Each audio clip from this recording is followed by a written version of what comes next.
dengan keinginan kalian sendiri. Jadi sekalian tolong subscribe. Halo guys, kali ini kita akan coba membahas tentang monitor Acer.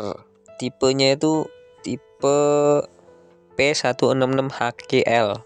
Ceritanya monitor ini dipakai untuk CCTV, jadi dipajang terus, nggak pernah dimatiin.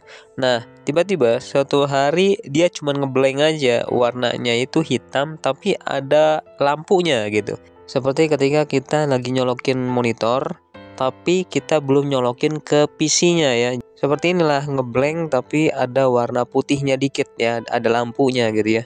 Nah, untuk memastikan kesalahan itu berada di monitor atau di kabel atau di perangkat CCTV-nya, pertama yang harus kalian lakukan adalah ganti kabelnya dulu ya. Setelah kalian ganti kabel monitor tapi kok masih aja, berarti mungkin kalian harus cek dulu di CCTV-nya ya.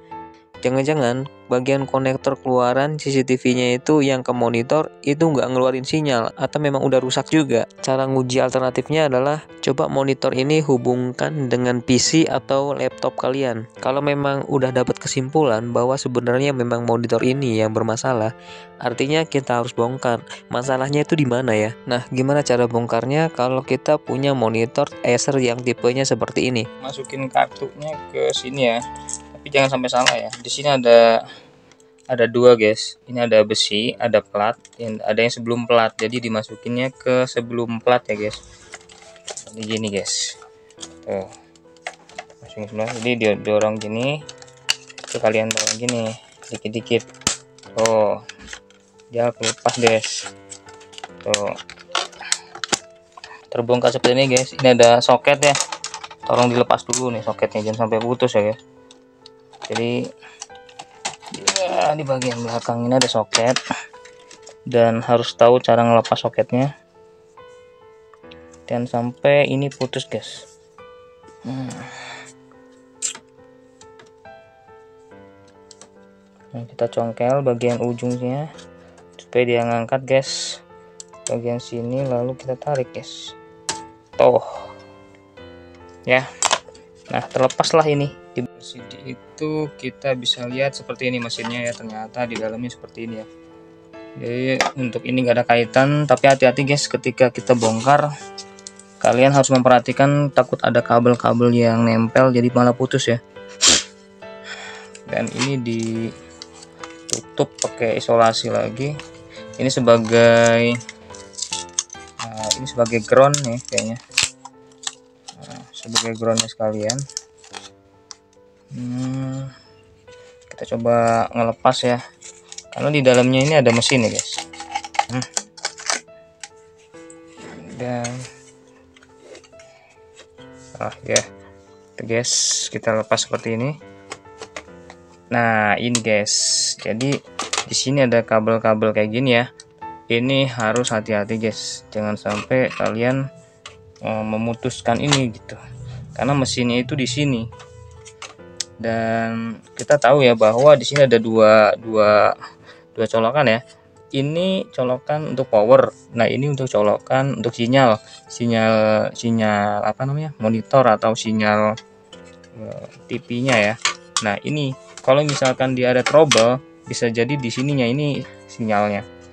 Jadi kalau misalkan dia udah menampilkan power atau lampu, berarti dia sudah hidup sebenarnya di bagian powernya, berarti nggak ada masalah. Masalahnya itu adalah di signalnya. Oke, kita coba bongkar dulu motherboard atau mainboard dari sinyal monitor dan juga mainboard yang di power supply. Kita coba tes power supply ini bener nggak sih dia normal. Dan kita harus melepas di bagian ini dulu guys, karena ini ngunci juga guys ternyata. Makanya kalian bisa menggunakan seperti ini ya.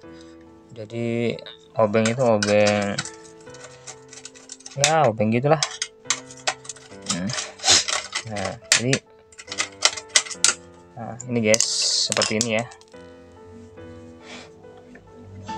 ada dua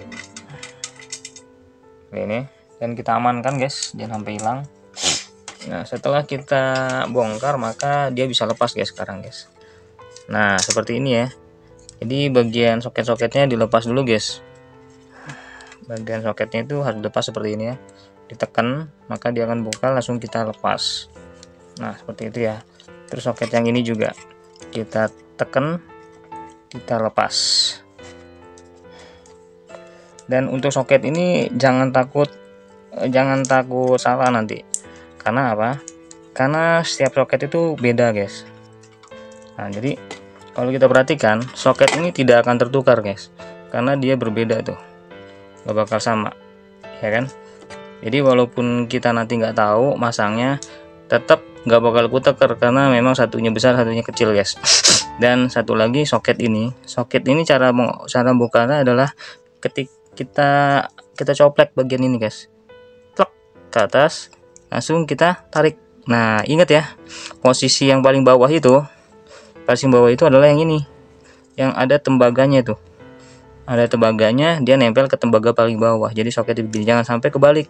Kalau masangnya kayak gini nanti nggak bakal hidup guys. Nah seperti ini ya, tuh baru kita tekan. Nanti setelah begini kita tekan, tek. Monitor tuh ada. Sebelum dilanjutkan, kalian bisa dukung channel ini dengan cara donasi melalui saweria.co. Untuk link bisa dilihat di kolom deskripsi. Monitor tuh ada dua mainboard atau PCB ya. Jadi yang ini adalah mainboard khusus power supply, terus yang ini adalah mainboard khusus untuk monitor. Karena patokannya ini aja nih, lihat soketnya, kalau ada kolget monitor berarti dia mainboard monitor. Terus kalau yang seperti ini berarti dia mainboard untuk power supply. Nah jadi kenapa demikian? Karena memang supaya kita mudah untuk mendeteksi kerusakannya guys. Yang paling gampang adalah pastikan di sini nih, di mainboard ini, kedua soket ini adalah soket keluar guys. Jadi dia tujuannya adalah untuk dialirkan ke sejenis mainboard selanjutnya lah. Intinya mau dipakai untuk apa gitu ya. Nah di sini tertulis bahwa kalian bisa lihat di situ tulisannya ada di bagian sini putih nih ya. Di situ plus 5 volt ground, terus ada volt, mute dan on off segala macam ya. Jadi untuk memastikan bahwa power supply itu memang benar-benar dia bagus atau tidak, pastikan di bagian ini harus benar-benar 5 volt, karena perintah di situ kan 5 volt tuh. Kalau misalkan memang nggak ada 5 volt ya berarti memang bermasalah di power supply-nya guys. Terus sekaligus juga yang ini guys. Nah ini ya, kalian bisa lihat di situ ada ground, ada di sini 14 volt plus 14,5 volt ya. Jadi kalau misalkan ini dialirkan ke sebuah perangkat lain, pastikan keluaran dari sini tuh segitu guys. Tapi ketika misalkan udah keluar di sini voltasenya bener, tapi kok masih rusak, berarti masalahnya itu ada di sini guys. Masalahnya ada di mainboard monitor.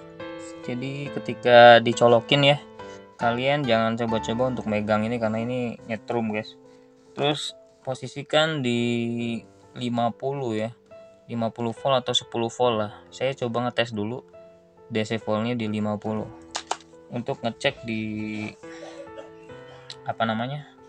di voltase 5 voltnya ya, apakah ada voltase 5 voltnya ya. Jangan salah ya, yang kabel plus ke plus dan kabel min ke minus ya.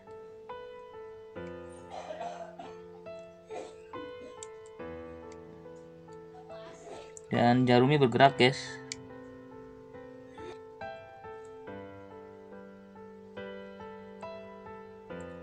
Oke guys, ada voltase 5 voltnya. Sekarang saya coba untuk ngecek yang sebelah sana ya. Saya balik dulu supaya enak. Oke guys, sekarang kita coba untuk ngetes voltase yang 14,5 ya. Apakah jarumnya berjalan atau tidak? Saya coba untuk tes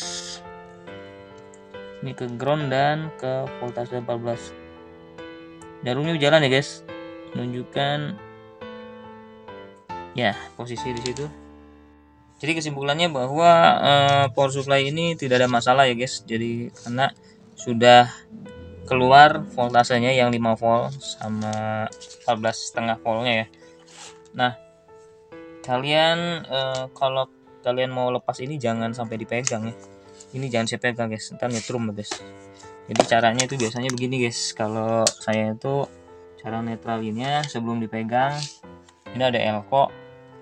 Elko ini harus di keluar api guys. Nah, itu untuk netralin karena nyimpen listrik guys. Jangan sampai kalian kesetrum. Ini paling gede nih elko ini. Nah, ini juga nih, coba keluar api kan. Jangan sampai kesetrum guys kalian guys. Nah, untuk membuat monitor ini kita periksa di bagian kayak sekring dan lain-lain ya. Misalkan ada ciri-cirinya kalau misalkan gosong atau apa gitu ya. Terus ada sekring yang putus, biasanya ketika misalkan masuk power supply ke sini, power supply di sini nih biasanya larinya ke sekring. Nah, periksa di bagian sekringnya. Ini kan operan dari sini ya. Dari yang sini lewat kabel ini ya. Nanti dia masuk ke sini. Nah, masuk ke soket gini ya. Misalkan. Nah, setelah masuk sini pastikan ini lagi ya, diamankan lagi oleh mainboard ini dengan adanya sekring gitu kan. Jadi pastikan cek dulu sekringnya. Jikalau memang kalian rada rumit ya kalau misalkan meriksa seperti ini karena komponennya kecil-kecil banget ya. Ya kalian bisa beli ini aja gitu. Yang paling penting adalah pastikan ini udah benar-benar sembuh dan normal gitu kan. Jadi lebih pasti ketika kalian mengganti mainboard ini, jadi langsung hidup monitornya gitu guys. Jadi kalau misalkan udah ketahuan masalahnya itu di mainboard monitor, kalian tuh bisa beli di toko online aja. Cari aja mainboard dengan merek dan tipe yang sama seperti yang lama guys. Dan yang pasti harus kalian pastikan itu soket kabelnya harus bener-bener sama guys. Untuk mainboard nih harganya masih terjangkau di bawah 100 ribuan guys. Demikian guys konten kali ini. Jangan lupa untuk tekan subscribe, like, dan share. Dan semoga bermanfaat.